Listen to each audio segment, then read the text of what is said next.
अस्सलाम वालेकुम एवरीवन। क्या अमेरिका और ईरान दोबारा एक बड़ी और तबाहकुन जंग के दहाने पे खड़े हैं?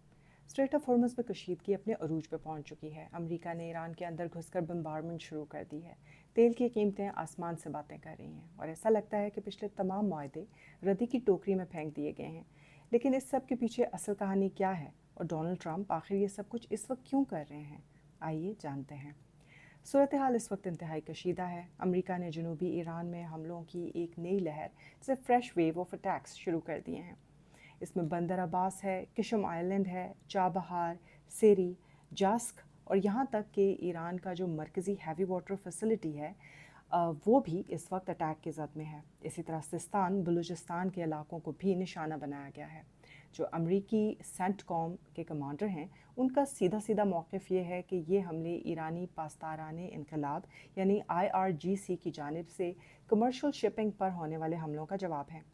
इस बार ख़ास बात यह है कि ट्रंप ने कांग्रेस को भी वक्त पे ही एतमाद में ले लिया था। अब यकीनन आप सोच रहे होंगे कि भाई पाकिस्तान ने तो कुछ अर्सा पहले सालसी करवाई थी और इनके दरमियान में कोई मुआहदा हुआ था, तो बिल्कुल यही तय पाया था कि 60 दिनों के अंदर अंदर जो मुआहदे की मुख्तलिफ शिकें हैं उनके ऊपर अमल दरामद किया जाएगा और उनके बारे में मुस्तकिल बातें तय कर ली जाएंगी। मगर मसला ही यही है कि ये मेमोरेंडम ऑफ अंडरस्टैंडिंग के बजाय मेमोरेंडम ऑफ मिसअंडरस्टैंडिंग बन गया है। बदकिस्मती से जो शिक नंबर 5 है उसका एक बिल्कुल अलग इंटरप्रटेशन अमेरिका कर रहा है और बिल्कुल अलग इंटरप्रटेशन ईरान कर रहा है। ईरान के मुताबिक उन्होंने लिखा था कि वो मैनेज करेंगे स्ट्रेट ऑफ हॉर्मुज़ से गुजरने वाली हर चीज़ को, तो वो टोल नहीं रखेंगे, मगर इसके बावजूद स्ट्रेट ऑफ हॉर्मुज़ से जो भी कोई गुजर रहा है वो ईरान को मुतला ज़रूर करेगा। दूसरी तरफ अमेरिका ने थोड़ी जल्दी दिखाई और उन्होंने कहा कि आपने क्योंकि शिपिंग को गुजरने की ज़िम्मेदारी ली थी लिहाजा हम गुजर रहे हैं। उन्होंने किया ये कि सदरन एक का रूट ले लिया और ईरान के बजाय ओमान के साथ साथ गुजरने की कोशिश कर दी। अब ईरान ये कहता है कि ओमान के साथ गुजरने की कोशिश असल में जो ईरान का लेवरेज है स्ट्रेट ऑफ हॉर्मुज़ पर उसे ख़त्म करने की एक कोशिश है। तो बेसिकली इस वजह से दोनों ममालिक एक दूसरे पर भरोसा नहीं कर रहे और दोनों ममालिक ही एक दूसरे पर सीज़ फायर और मुआहदे की खिलाफ वर्जी का इल्ज़ाम लगा रहे हैं। ईरानी दफ्तर ख़ारजा ने तो सख्त रद्द अमल दिया है और कहा है कि अमेरिका को ख़ित्ते से निकलना होगा। एक ख़ास बात जो यहाँ पे हम देख रहे हैं कि हमें मालूम है कि ईरान हमेशा से ही अमेरिका के बारे में इन स्पेकुलेशंस का इजहार करता रहा है। उसे भरोसा ही नहीं है कि जो अमेरिका है वो MOU के बारे में या सीज़ फायर के बारे में सीरियस है। लेकिन बाज़ औक़ात ज़रूरत से ज़्यादा शक करने की जो आदत होती है, ज़ाहिर है कि ईरान पिछले 47 ईयर्स से इस तरह के हालात में है कि उसकी तरफ से शक करने की बात बिल्कुल बनती है। लेकिन थोड़ा सा ये देखना चाहिए कि अमेरिका को इसका क्या फ़ायदा है। अमेरिका वही बातें कर रहा है जो वो पहले करता रहा है। वो बी प्लान जो स्ट्रेट ऑफ हॉर्मुज़ पर जो ब्लॉकेड था उसका एक ब्लॉकेड बनाने के बारे में बात कर रहा है। कभी फिर वही बातें कर रहा है कि खार्ग आइलैंड ले लेंगे, कभी फिर वही बातें कर रहा है कि पहले से ज़्यादा बुरी तरह ईरान को ओब्लिटरेट कर देंगे। दरमियान में ख़ामेनी के जो बहुत ही वंडरफुल, बहुत ही स्प्लेंडेड उनका जो जनाज़ा और सारी तकरीबात हुई उसका इंतज़ार अमेरिका ने ज़रूर किया, लेकिन उसके फ़ौरन बाद वो दोबारा से अपनी हरकत पर उतर आया। अब सूरत हाल इस तरह की है कि ईरान को भी ये समझने की ज़रूरत है कि इन 60 दिनों के अंदर जो कुछ हो रहा है स्ट्रेट ऑफ हॉर्मुज़ पे वो कोई हतमी फ़ैसला नहीं है। हतमी फ़ैसला तभी होगा जब 60 दिन पूरे हो जाएंगे और मज़ीद एक MOU पर दस्तखत हो जाएंगे। पिछले दिनों में ये बात तय पाई थी कि ईरान को पेश की इत्तला दे दी जाए। उसमें जो खलीजी ममालिक थे उनके पास विन विन सिचुएशन ये थी कि उन्हें टोल नहीं देना पड़ रहा और ईरान की विन विन सिचुएशन ये थी कि कम अज़ कम उसकी जो सुप्रीमेसी है और या उसकी जो सोवरेनिटी है मानी जा रही है स्ट्रेट ऑफ हॉर्मुज़ पे। लेकिन अब सूरत हाल ऐसी नज़र आती है कि ईरान का ज़रूरत से ज़्यादा शक करना सूरत हाल को ख़राब कर रहा है।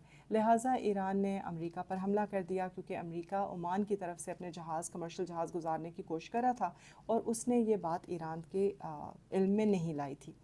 तो सूरत हाल दोबारा ख़राब हो गई है। मसला ये है कि एक दफ़ा फिर ईरान ने जो है वो खलीजी ममालिक पे भी अटैक किया है। मज़ीद गड़बड़ ये हुई कि मामला ईरान तक महदूद नहीं रहा। यमन के दारुल हुकूमत में सेना में भी एक ईरानी जहाज़ जिस वक्त उतर रहा था उसको निशाना बनाया गया और मुबैना तौर पर इसको निशाने बनाने वाला जो ग्रुप है वो सऊदी हमायत याफ्ता फोर्सेस का ग्रुप था। तो लिहाजा اس کے بدلے میں ایران نے ایک مرتبہ پھر سعودی عرب پہ اٹیک کر دیا. اب پاکستان کے لیے سچویشن آپ کو پتہ ہے کہ پریکیریس ہے. پاکستان کی سچویشن بہت ہی ایک دھار والی تلوار پر، دو دھار والی تلوار پر پاکستان چل رہا ہے، کیونکہ پاکستان کا ڈیفنس پیکٹ بھی ہوا ہے. یہی وجہ ہے کہ آج بہت ہی محتاط طریقے سے لیکن فرملی وزیر اعظم پاکستان کو یہ کہنا پڑا کہ سعودی عرب کی سالمیت پر کوئی آنچ نہیں آنے دیں گے، پاکستان اپنا پورا کردار ادا کرے گا. اب اس جنگ کا جو کچھ ہو رہا ہے اس کا سبھی کو نقصان ہے. ایران کو بھی نقصان ہے جو بہت ساری سینکشنز لینے کے ورج پہ آیا ہوا ہے. امریکہ کو بھی نقصان ہے کیونکہ امریکہ میں جو کانگریس کے الیکشنز ہیں وہ بہت زیادہ قریب ہیں، وہ تو نومبر میں ہونے والے ہیں، اور جو تازہ اطلاعات ہیں ان کے مطابق 60% ڈس اپروول ہو چکا ہوا ہے ریٹ اس وقت ڈونلڈ ٹرمپ کا، اور صرف 40% لوگ ان کو اپروو کر رہے ہیں. تو یہ کافی بری صورتحال ہے. لیکن اس کا سب سے بڑا نقصان تو ہمیشہ کی طرح عالمی معیشت کو ہو رہا ہے. اسٹریٹ آف ہارمز جو دنیا کی تیل کی سب سے بڑی گزرگاہ ہے اور 20% تیل یہاں سے گزرتا ہے، ظاہر ہے وہ شدید دباؤ میں ہے. تیل کی قیمت $79 فی بیرل تک پہنچ گئی ہے. جنگ سے پہلے اسٹریٹ آف ہارمز سے تقریباً 130 جہاز ڈیلی گزرا کرتے تھے، مگر اب آج تو کوئی جہاز نہیں گزرا اور کل صرف 22 تجارتی جہاز یہاں سے گزرے ہیں. تو اس کا مطلب یہ ہوا کہ صورتحال ایک مرتبہ پھر وہی ہے جس سے ہم نے بمشکل جان چھڑائی تھی. تو دیکھنا یہ ہے کہ آگے چل کے یہ بات کس طرح سے نظر آتی ہے. آج مختلف انٹرویوز وغیرہ اور چیزیں جب سن رہی تھی میں، تو ہمیں پتہ چلا کہ ابھی بھی امریکہ کا مائنڈ سیٹ یہ ہے کہ آل دو ایران ریزسٹنس ماڈل پر ابھی تک قائم ہے، مگر اس کے باوجود دوبارہ سے مذاکرات شروع ہو سکتے ہیں. لیکن صورتحال یہ ہے کہ ان دونوں ممالک کا جو ارریشنل طریقہ کار ہے اسے سمجھ نہیں آتی کہ اس ختم ہوئے ہوئے اعتماد کے ساتھ کیسے صورتحال آگے بڑھے گی. امریکہ ہر وقت حملہ کرنے کے لیے تیار ہے، ایران ہر وقت ریزسٹنس کی سچویشن میں موجود ہے اور وہ جوابی کارروائی کے لیے تیار کھڑا ہے. کسی بھی حملے کی صورت میں دوبارہ سے لارجر جنگ شروع ہو جاتی ہے اور ایران حملے کرنا شروع کر دیتا ہے. باقی جو خلیجی ممالک میں موجود بیسز ہیں امریکہ کی، ان حالات میں حقیقی سفارتکاری یا جو ریئل ڈپلومیسی ہے اس کو چانس ملنا تو بہت زیادہ مشکل ہے. آپ کا کیا خیال ہے کہ کیا واقعی ٹرمپ یہ سب کچھ اپنا امیج بچانے کے لیے کر رہے ہیں؟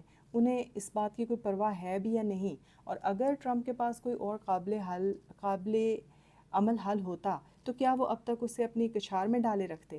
کبھی بھی نہیں. وہ فوری طور پر اسے استعمال کرتے. کوئی بھی ٹرمپ کارڈ اگر ان کے پاس موجود ہوتا تو وہ اسے استعمال ضرور کرتے. بتائیے گا کہ آپ کیا سمجھتے ہیں، یہ صورتحال کس طرف جائے گی؟ کیا ایک مرتبہ پھر ہم اسی سائیکل میں پڑ جائیں گے جس سے وہ مشکل نکلے تھے؟ کیا ایک مرتبہ پھر ہمیں ثالثی اور گارنٹی دینے کی ضرورت پڑ جائے گی، یا دونوں ممالک ایک ریشنل ایکٹر کی طرح بیہیو کریں گے اور حالات کو بہتر کرنے کی کوشش کریں گے؟ Thank you very much.